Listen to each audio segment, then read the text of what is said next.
થી લાખો જોજન જવાય એને પગે નથી, પગની જરૂર નથી, હાથની નથી, એને મસ્તકની દ્રષ્ટિની એને કોઈ જરૂર નથી.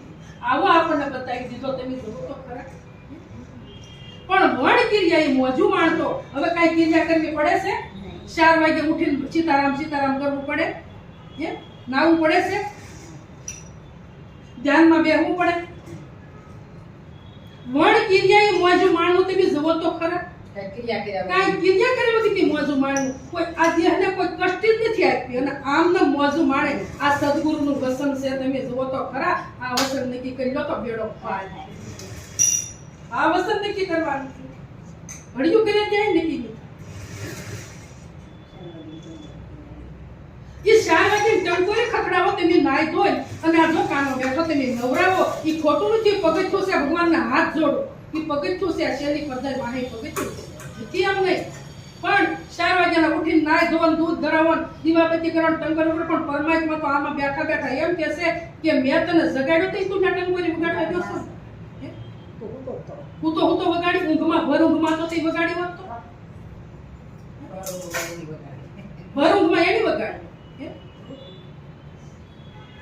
પછી હું કીધું વેદ વિનાની હું તો વાણી વધુ રે જી. વેદ વિનાની હું તો વાણી વધુ રે જી. વેદ વિનાની હું તો વાણી વધુ રે જી.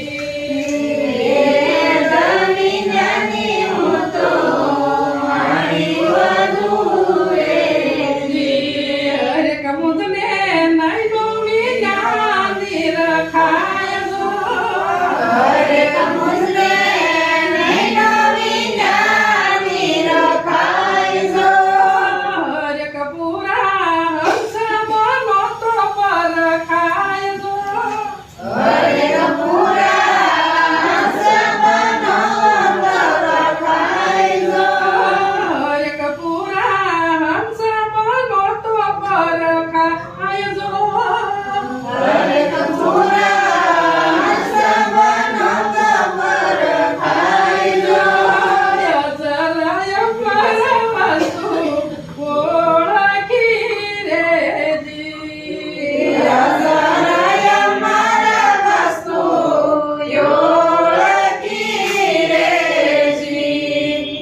કે મારા વેદની કઈ જરૂર હવે નથી. કે મારા સદગુરુ એવી મને મૂડી આપી દીધી છે ના તો વેદ તો પાણી ભરે. શું કરે? વાણી તો પાણી ભરે, 4 વેદ મજૂર. કરણી તો કસરું કરે પણ રેડી કાગર દૂર. આપણે રેડીમાં રહેવું. સમતો કેમ કરવું? આપણે દેખા દેખી ભજન કરવું છે એટલે આપણો મેળ કોઈ પડશે. ઘડિયું કર્યા પછી કીધું નાનો મોટો હવે હું કાય નથી રે જી. નાનો મોટો હવે હું કાય નથી રે જી. હરેક નથી જન્મ તો કોણ મરી જાય. હરેક નથી જન્મ તો કોણ મરી જાય.